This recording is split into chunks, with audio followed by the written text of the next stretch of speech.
संजय भाई केवल एक तरफ से बताइए, आखिर तुम्हारे साथ में क्या हुआ था कल, क्या देखा आपने? मैं एक बार हाथ जोड़ना चाहता हूं और अपने देश के 100 करोड़ या 110 करोड़ लोग हैं ना भाई, मैं तुम्हारे पैर छूना चाहता हूं भाई। तुम्हारे चरण अगर इस देश में है तो भैया मैं पैर छूना चाहता हूं। अगर तुम हिंदू हो ना तो अपने आप को इन मुसलमानों से बचा लो। ये सब एक हैं, मैं खुल के बोल रहा हूं, ये सब मुसलमान एक हैं।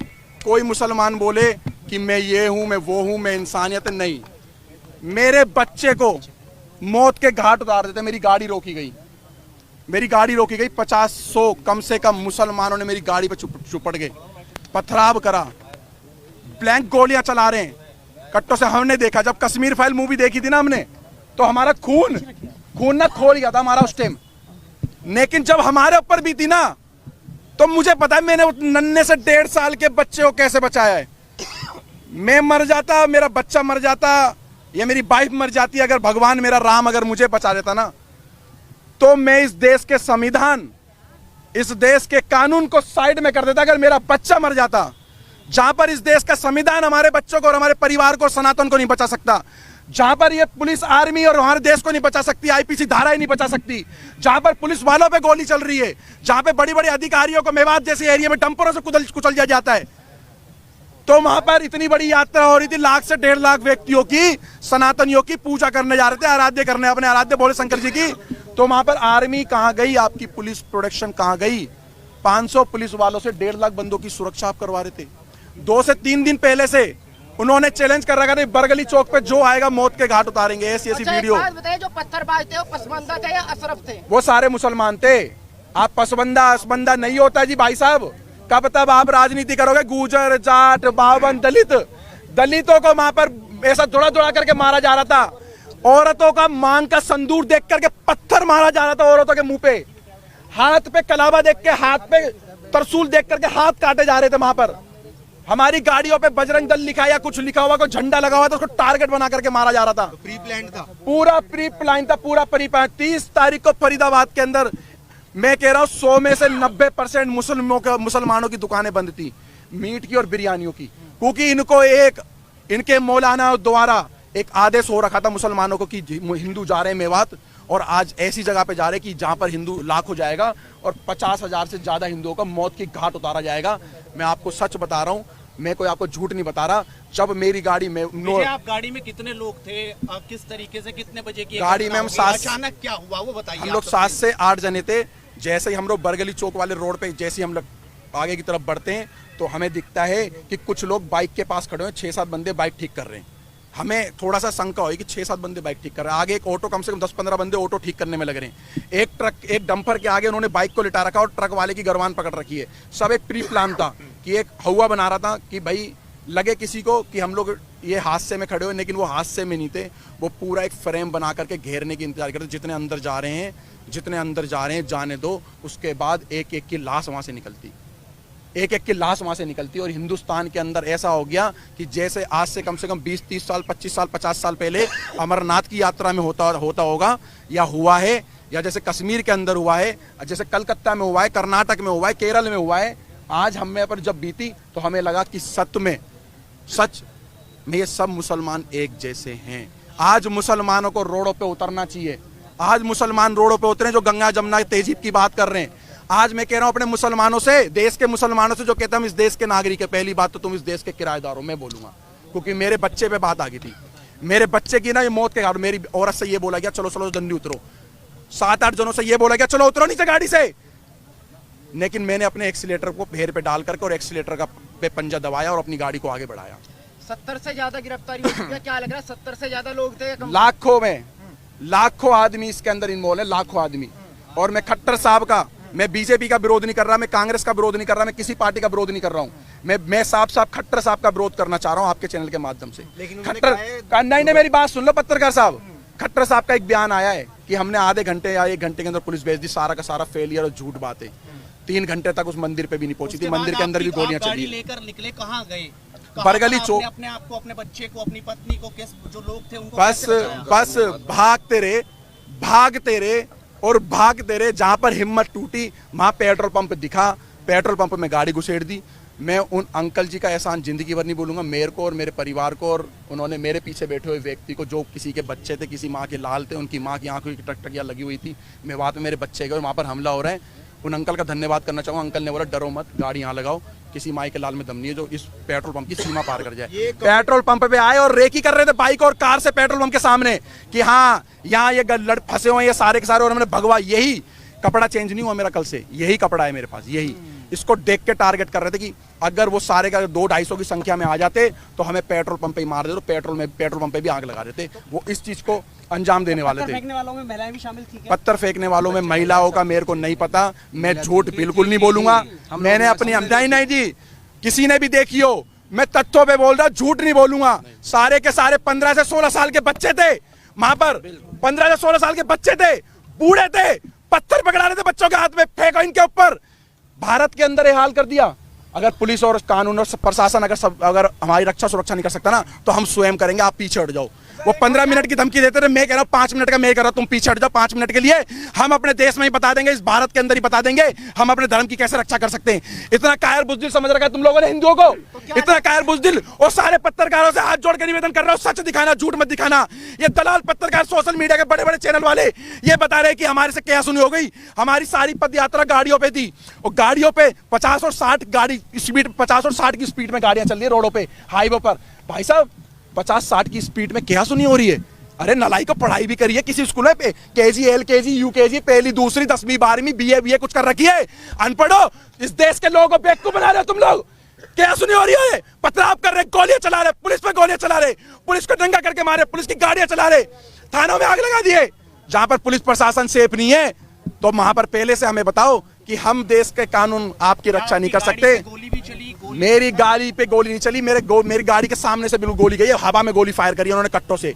और ऐसे ऐसे वेपन उनके हाथ में थे जो दिल्ली पुलिस के भी हाथ में ऐसे हथियार नहीं थे, आर्मी वालों के पास भी नहीं होंगे। मैं कहा दिल्ली पुलिस, हरियाणा पुलिस के हाथ में ऐसे हथियार नहीं थे, इतने बड़े सारे के सारे मेवात वायलेंस हुई है, ये पूरी फंडित थी, ये 4 पूरी की पूरी, ये पूरे के पूरे प्री प्लान के हिसाब से, फ्रेम के हिसाब से। और मैं अभी भी कहना चाहता हूं, अगर तुम्हारे अगल बगल में कोई मुसलमान किराए पे रहता है, कोई भी है, पूरा बाइकआउट करो, बहिष्कार करो, उनसे किराए पे कमरा खाली करवाओ, क्योंकि सबके सब एक हैं। अब क्या मांग है? अब क्या मांग है? उनकी मंशा क्या थी? उनकी मंशा ये थी, मारना चाहते तो सवेरे 5 बजे यात्रा चालू थी, 5 बजे भी पथराव कर सकते थे। उनकी मंशा ये थी, जितने अंदर घुस रहे हैं, जितने अंदर जा रहे हैं, जाने दो, उसके बाद इनकी लाशें निकालेंगे। भारत के अंदर हिंदुओं पे हमला इस तरीके का हुआ, अगर तुम आप भी चुप रहे ना, तो फिर तुम अपने क्या गुनाह? हिंदुओं का गुनाह, हिंदुओं गुना, हिंदुओं गुना, क्या गुनाह करा भाई हमने? आराध्य, हाँ 47 वाला झंडा, 47 गुनाह कोई नहीं था भाई साहब। गुनाह ये था कि हम लोग प्रशासन के भरोसे पे रह गए। अगर प्रशासन हमें पहले बोलता हम तुम्हारी सुरक्षा नहीं कर सकते, तो हम अपनी सुरक्षा स्वयं करते, और कैसे भी करना पड़ेगा। हाँ, गजवाए हिंद की ये स्टार्टिंग है इनकी, ये गजवाए हिंद करने की, एक इन्होंने डर का मॉल बनाने की सोचा कि हम देश के अंदर एक मॉल ऐसा क्रिएट करें कि डर का और भय का मॉल। कोई भी मुसलमान से डरने की जरूरत नहीं है। मैं विजय हिंदू ऐलान कर रहा हूँ, किसी भी मुसलमान से इस भारत के अंदर डरने की जरूरत नहीं है। किसी भी मुसलमान से, आपके बगल में 100 मुसलमान रहते हो, लाख मुसलमान रहते हो, डट के ही लड़ना है। जैसे हमारे भाई, हमारे बड़े पूर्वज भगत सिंह भाई भी लड़े थे, महाराणा प्रताप और पृथ्वीराज चौहान भी लड़े थे, उनके वंशीजों भाई, उनके वंशी हो भाई। मैं एक बात और बताइए, क्या लग रहा है सरकार से कार्रवाई की उम्मीद दिखाई दे रही है? क्योंकि मानव अधिकार की बात आ जाएगी, सुप्रीम कोर्ट आ जाएगा। मेरी बात सुनो, उनके हत्यारों को अभी तक जो है सजा, हाथ जोड़ के विनती है, मैं सारे अपने नालायक देश के सुप्रीम कोर्ट के जजों से बोलना चाहता हूँ, सारे देश के IAS IPS कमिश्नर DCP साहब से बोलना चाहता हूँ, अगर मेरा 1.5 साल का बच्चा मर जाता तो कौन सा जज मेरे बच्चे को लाके देता? आओ बताओ मेरे को, विजय हिंदू को बताओ, कौन सा जज आता मेरे बच्चों को मेरे को लौटाता? 1.5 साल के बच्चे को मौत के घाट उतार देते, तो मैं भी प्रशासन और संविधान को साइड में करके और चाहे मेरी जान चले जाती, मेरे बच्चे पे पथराव कर रहे थे ये लोग। जो महिलाएं फंसी हुई थी उनकी जांच, महिलाओं पे गोली चलाई गई है, महिलाओं पे डंडे मारे गए, पत्थर मारे गए, महिलाओं के मुंह पे पत्थर मारे गए। मेरे पे नहीं, इस बात नहीं है, यह मेवात जैसी घटना के बाद नहीं है, मेवात जैसी घटना के बाद नहीं है। देखिए भाई साहब, देखिए सारे सवाल मैं आपको बता देता हूँ, शुरुआत कहाँ से हुई है। हम फरीदाबाद से जब निकले हैं अपने वाहन से, इनकी गाड़ी हमारे से आधा घंटा लगभग पीछे थी, आधे से पौन घंटा, किलोमीटर के हिसाब से नहीं बता सकता, मगर जिस समय हम लोग वहां से जा रहे थे, रास्ते में हमारी गाड़ी के पीछे 2-3 बाइक वाले लगातार चल रहे थे, जो फरीदाबाद से नूह और मेवात तक थे। हमें शक तो हो रहा था कि शायद हमारा पीछा करा जा रहा है, हमारी रेकी हो रही है। हमारी किसी भी टीम के पास किसी तरीके का कोई भी ऐसा सामान और ऐसी चीजें नहीं थी। अगर होती तो हमारे पास महिलाओं और बच्चों को हम नहीं लेके जाते। केवल शोभा यात्रा थी, जो पिछले कई वर्षों से वहां पर शोभा यात्रा चलाई जा रही है, और शोभा यात्रा में जल चढ़ाया जाता है, पूजा पाठ करी जाती है, और उसके बाद उन मंदिरों से अपने अपने स्थान वापस जाया जाता है। मगर वहां पर जिस तरीके से भीड़ थी, सबके कानों में छोटे वाले वो ईयरबड लगे थे। हमारी बाइकों के साथ भी जब हमारी बाइकें रुकी है, कुछ काफिले में 4-5 गाड़ियां रुकी है, हमारी गाड़ियों के साथ एक बाइक वाला रुक के गया है, जिसने ये बताया है, वहां पर सबने देखा है कि कुछ लोग यहाँ भी रुक गए हैं, भेजो। जब हमारे को बोला गया कि ना तो आप यहाँ से निकल जाओ, पीछे पत्थरबाजी हो चुकी है, और मेरे पास एक वीडियो भी है जब हम लोग वहां से निकले हैं, मैं भी वो क्लिप नहीं दिखा पा रहा मोबाइल में। उस वीडियो में उस व्यक्ति ने साफ बताया कि सर यहाँ से आप चले जाओ, वहां पर प्लान बन चुका है कि कुछ लोग आगे फंसे हुए हैं, वो आ रहे हैं, और वो व्यक्ति ने खुल के बताया, मगर मेरी बाइक का नंबर मत दिखाओ। दूसरी बात यह है, हमारे आसपास से पत्थरबाजी हुई है, वहां पर बुजुर्गों ने चलाए हैं, महिलाओं ने चलाए हैं। सबसे बड़ी बात यह है कि ये बच्चों को पहले टारगेट करते हैं, छोटे बच्चों को आगे लाते हैं, जिससे उनकी जमानत हो जाए, उनको जज के आगे पेश करके ये दिखाया जाए कि ये एक बच्चा है, ये बालक है, ये भावनाओं में आकर अपनी सुरक्षा में फेंकना शुरू कर चुका है।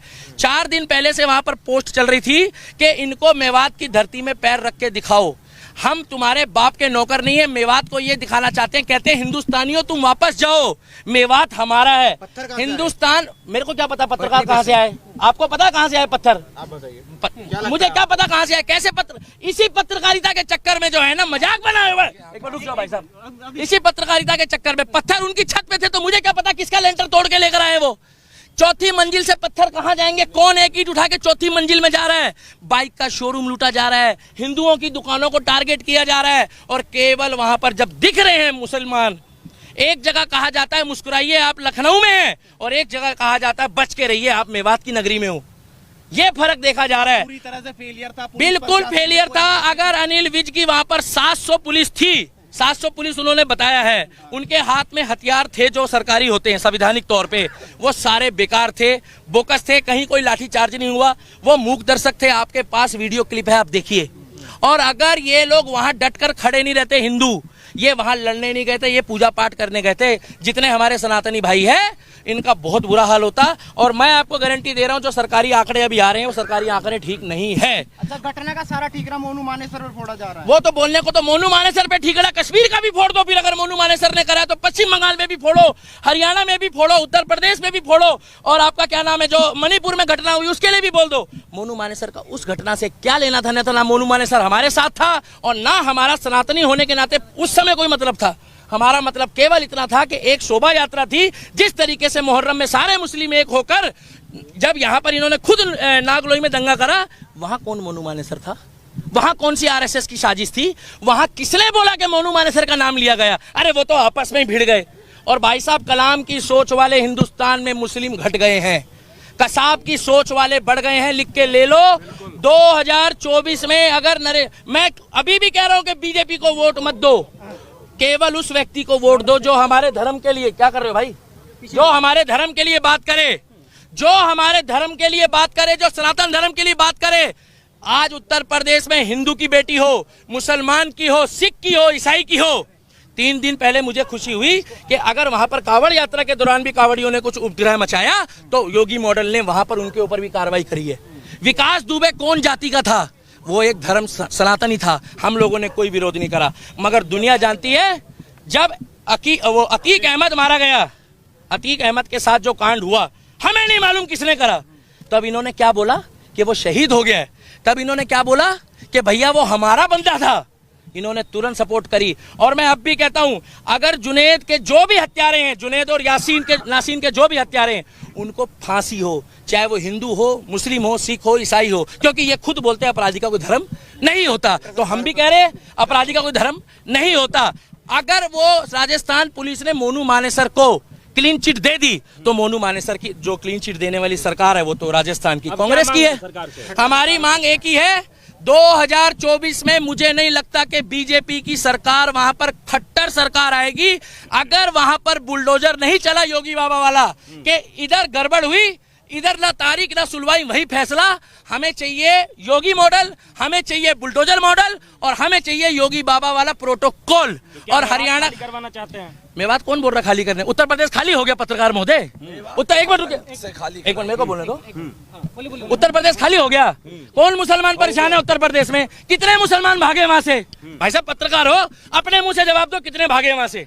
एक भी मुस्लिम नहीं भागा है, कमा के खा रहा है। मगर फर्क इतना है कि यहाँ वाले पत्थर चला रहे हैं और वहाँ वाले डर के मारे फूल चला रहे हैं। लोग तो कहते हैं भारत का मुसलमान डरा हुआ है, इतना डरा हुआ है मुसलमान। हाँ, डॉक्टर बन रहे हैं, इंजीनियर बन रहे हैं, आईपीएस बन रहे हैं, पुलिस वाले बन रहे हैं, सीआरपीएफ में जा रहे हैं, आर्मी में जा रहे हैं और इतने डरे हुए हैं कि करते करते में 30% आबादी हो गई। बच्चे पैदा भी डर डर के कर रहे हैं क्या ये लोग? क्या डर के खौफ में बच्चे पैदा होते हैं? कैसे सब? पुलिस तो वहां थी। अरे कैसी बातें कर रहे हो? पुलिस तो हमारे सामने थी। ये पूछो कि और बल कब आया है? और बल जब आया है जब वो वहां पर पूरा माहौल खराब हो चुका था, जब वहां पर लोग मारे गए। वहां पर एक मिनट लास्ट बात बोलना चाहूंगा।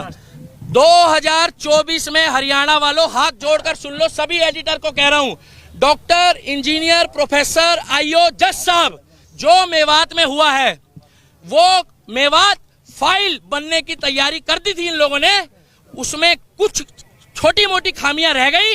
वहां पर आज भी खेतों में हमारे हिंदू भाई पड़े हैं। मैं हाथ जोड़ के कहता हूं उनका रेस्क्यू कर लो। आज की पोजीशन में भी अगर रेस्क्यू नहीं करा तो कल तक वहां से बहुत खबर आएगी। और 24 में जो सरकार चुनोगे, हमें कोई मतलब नहीं है बीजेपी को वोट मत दो। निर्दलीय को जिता देना, मगर जो हमारे सनातन धर्म और हिंदू धर्म की बात करेगा केवल उनको जिताना। खुफिया, एक बार पत्रकार, इन पत्रकारों का जवाब होने दो। खुफिया एजेंसी का कहां देना? आईएसआई के एजेंट कहां पाए गए? कितने एजेंट पाए गए? इसी चक्कर में यूट्यूब और फेसबुक बदनाम हो रही और पत्रकारिता। अब अगर कार्रवाई नहीं हुई तो खट्टर सरकार बुरी तरीके से पिटेगी और इनका फेलियर है।